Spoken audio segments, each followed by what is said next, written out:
Take a seat, sit back, and relax, because you are listening to Real Talk Radio, where the talk gets real. Welcome to the Binge.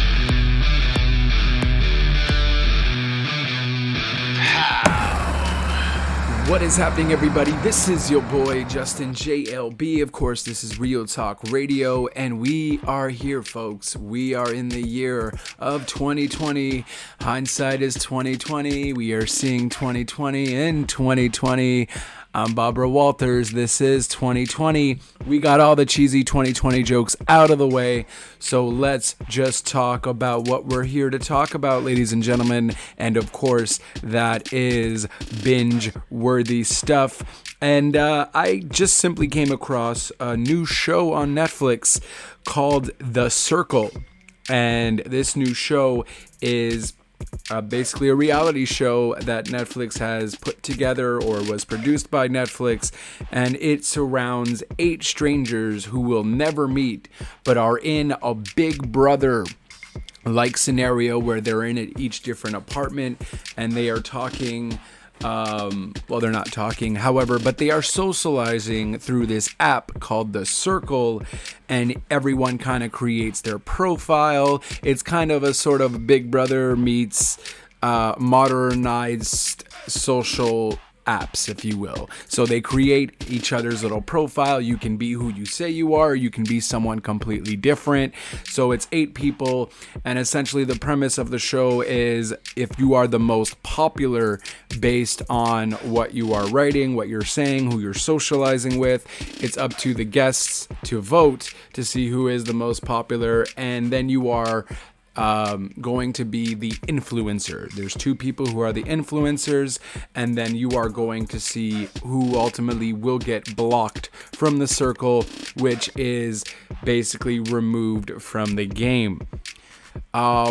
So I saw this on one of my friends was watching it, and I know that she's a huge Big Brother fan, and I'm like, okay, that's kind of interesting. Not really Big Brother, but it has Big Brother-esque feel. It has to do with human psychology. How does one present themselves based off first impression, and so on and so forth. So it definitely intrigued me. And the first 4 episodes are currently out.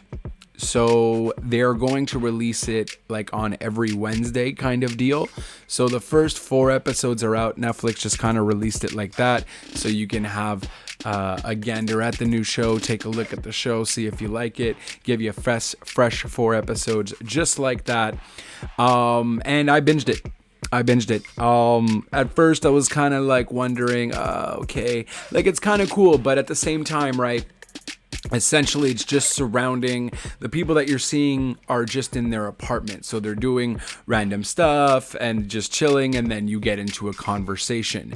This app, by the way, is voice activated. So basically, instead of you seeing everybody on their phones kind of texting, which granted would be really boring, you actually have them talk to the TV, which has the app, talk to the app, if you will, and say, all right, message this person. I want to be in a group with this person. And how they write to them is basically voice activated. Write this, send message, yada, yada, yada. The house guests themselves are very, very different from each other, so that's what also makes it kind of exciting as well. You have, of course, you're going to have the gay guy, so you have Chris, who is there, who's very flamboyant. He's very positive, which I really enjoy. He's very positive, and he just gives that good feel vibe.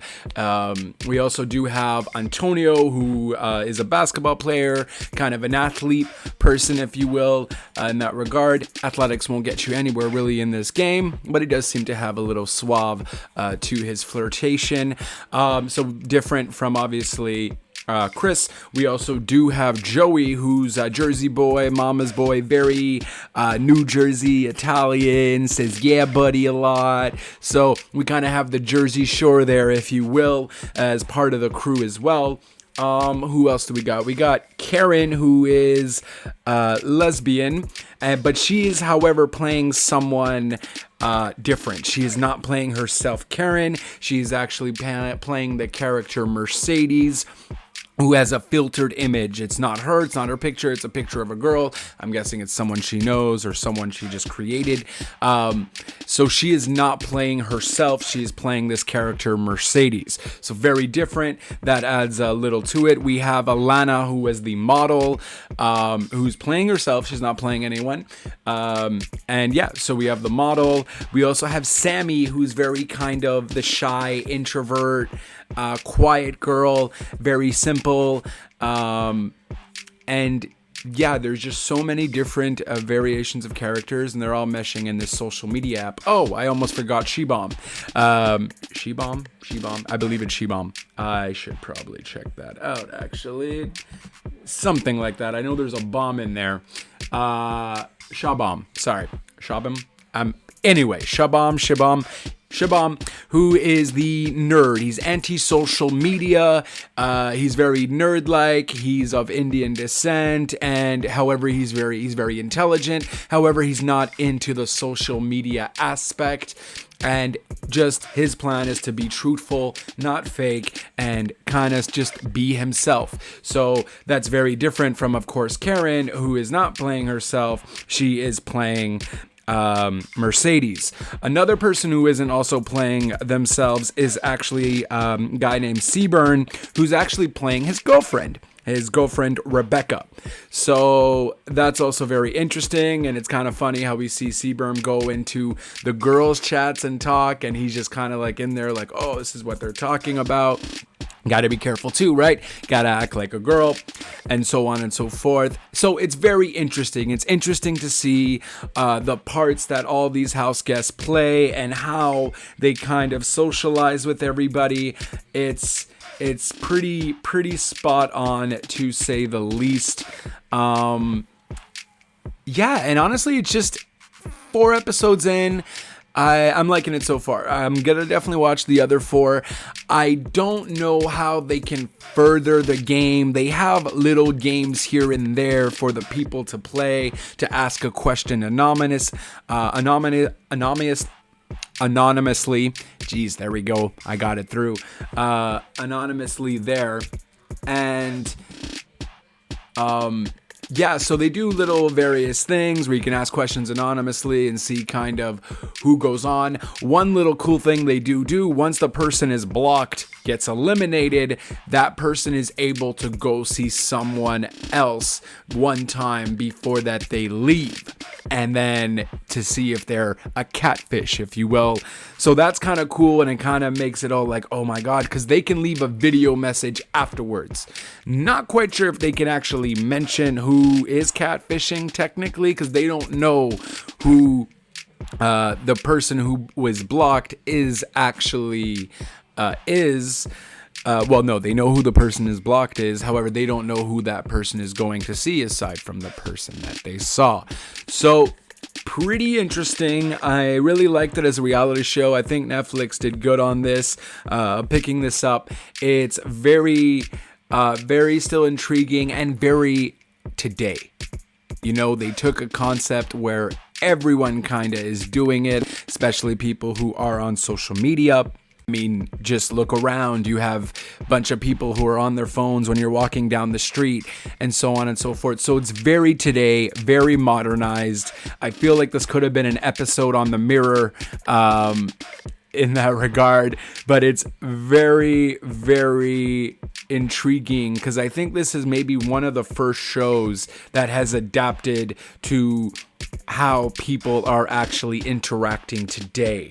We have Survivor, which is basically interaction in real life, and based their game on little mini games and survival tactics. We have Big Brother, which is based on manipulating as well, but these house guests are all together. So very different kind of games, and this is the first one that literally brought social media into it. I applaud them for what they have done, because it's surprisingly different from everything else. So that's good. That's intriguing. At the same time, though, because we're already in this day and age, I don't kind of want to be watching something of everybody doing this. They definitely added a little hint of coolness to it by actually having it as a voice activation app. So, you know, we can actually just hear their expressions, see how they talk, and so on and so forth. So that was done really well. But ultimately, I'm excited for the show. I'm excited to see who wins. Fun little fact: this is actually a show that was originated in where else but UK. Kind of seems like the US always just grabs the shows from the UK, and the UK were the ones that originated it.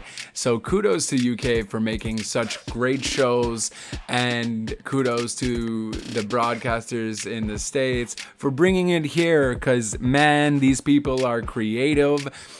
So they had a show called The Circle as well that actually was released their first season last year. And I mean, last year is 2018.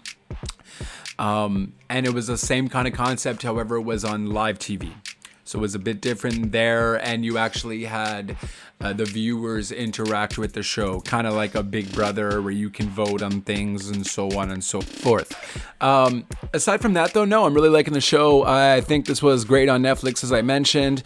Netflix seems to do really well with reality shows. You know, like Rhythm and Flow was pretty interesting too. I actually didn't finish I don't know if they have another season, but I definitely binged like a few episodes of that. I enjoyed it. I really like music and so on and so forth.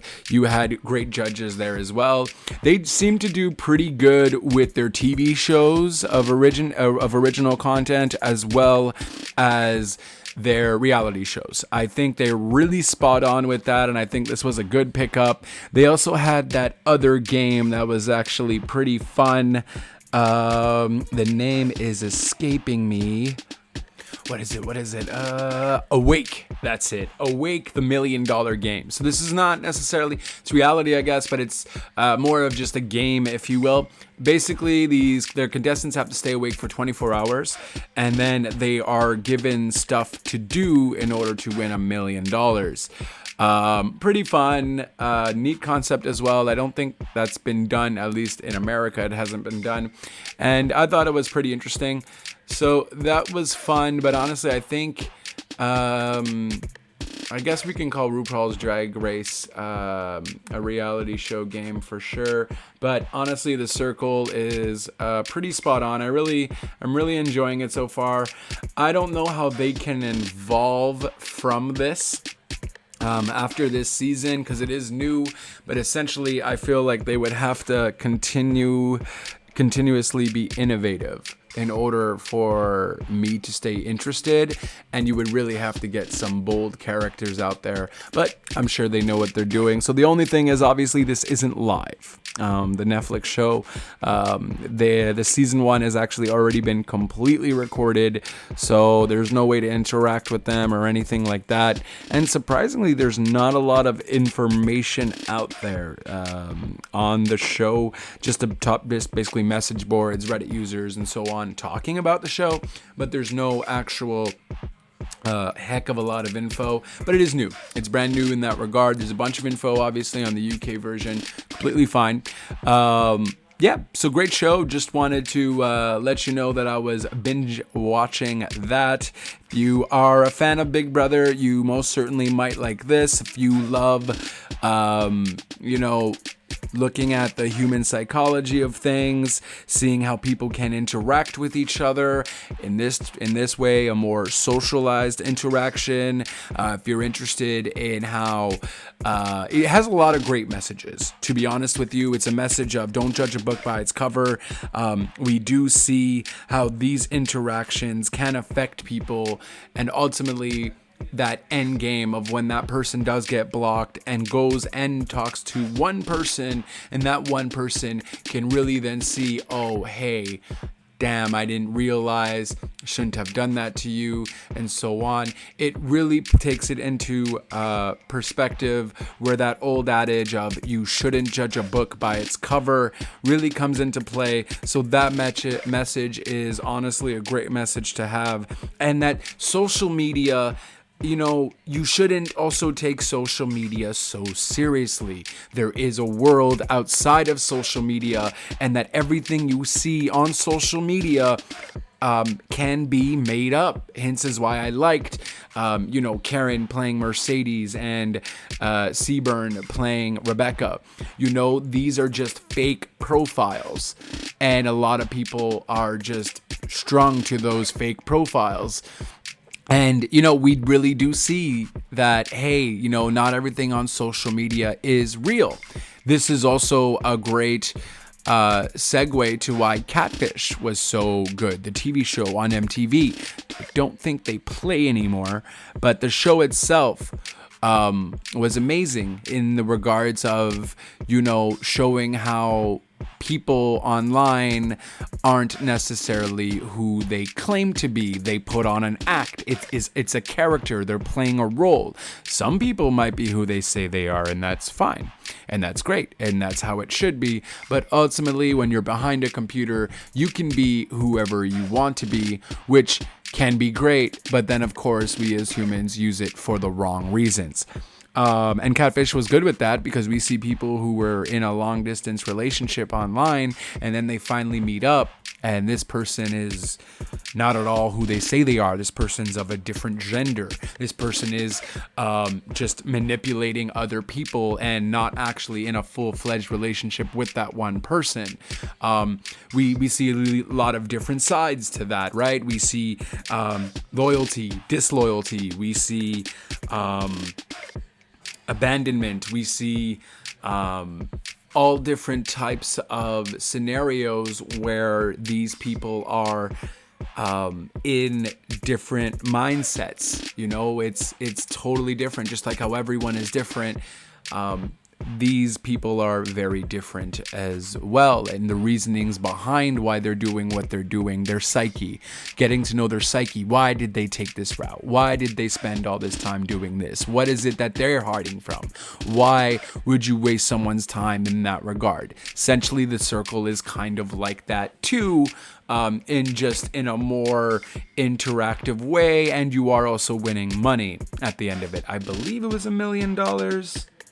I feel like they're going to win $1 million. That's the whole premise of why they're doing it. There is a cash prize at the end, and so it's just interesting. So if you're interested in the human psyche of why people do what they do, human behavior, if you do like Big Brother, if you do like those types of shows, I do think that The Circle will be for you. I am very curious as to how they are going to go about this for the next season. This season, I'm intrigued. I'm good. It's something new. It's something fresh, and that is hard in many years of, you know, remakes and so on and so forth. Although I guess this is technically a remake from the British shows, but it's something still completely new to us, and also at the same time very familiar. So you can actually connect with it a heck of a lot more, because it is something that we are seeing on a day-to-day basis. And I just see this show being absolutely informative in so many ways on that regard, and I hope they also just take it and have these kind of messages throughout. I thought when the first person got eliminated and went to go see the one person and asked exactly why they had done this, it's just very, very, it takes you back, because the person felt bad. I don't want to give anything away. That's why I'm saying the person. I don't want to give any names. I want you to watch it. One of these days, when the full season is out, I'm going to do a spoiler review, I guess, and I will mention it. So like this, if you haven't watched it, don't listen to that episode. As simple as that. But yeah, I kind of like those things. I like everything with human behavior, the human psyche, how people interact with each other, why people do certain things, how come people do different things from other people. I like that. I like the whole psychology behind that, human behavior and so on and so forth. Why I didn't take psychology or try to become a psychologist is beyond me. Maybe I just thought it was too much work, and let's face it, it's a heck of a lot of schooling. But hey, I have a podcast, and this is where I can dish it out, right? So definitely I would recommend to go check it out if you do like something like Big Brother, or you're interested in the human psyche and human behaviors. It just might be the show for you. If you don't like technology though, such as social apps and stuff like that, maybe you won't be interested. However, if you are curious as to how those people live, by all means, I still think you should check it out. And hey, it's only 4 episodes for now. I think, I don't know if just one episode's being released this Wednesday or if a bunch of them are. But absolutely, I'm enjoying it, and I'm actually really shocked that they took something and made it different. Because there's so many games out there. There's so many reality shows, you know, from The Amazing Race to Survivor to Big Brother, to a bunch of shows that I can't even think of at the moment. And they just made something completely different, and yet so familiar. That's what I can't talk today. That is what actually really interests me. So familiar to our lives on a day-to-day basis, and yet, you know, we don't know. We don't. It just hasn't been done. Very interesting. Very interesting. I'll shut up now. I think what I'll do is I'll kind of talk about the cast who I kind of like, I guess for now, without divulging too much information. So Joey is the Jersey guy, and keep in mind, this is me with first impression and judging them. After, of course, watching a few episodes, and we do get the glimpse of seeing everybody doing everything. So I do get a little bit more intake than, of course, the actual house guests do. But, you know, going into it, I actually wasn't a fan of Joey. I thought it was annoying, the whole yeah buddy and so on and so forth.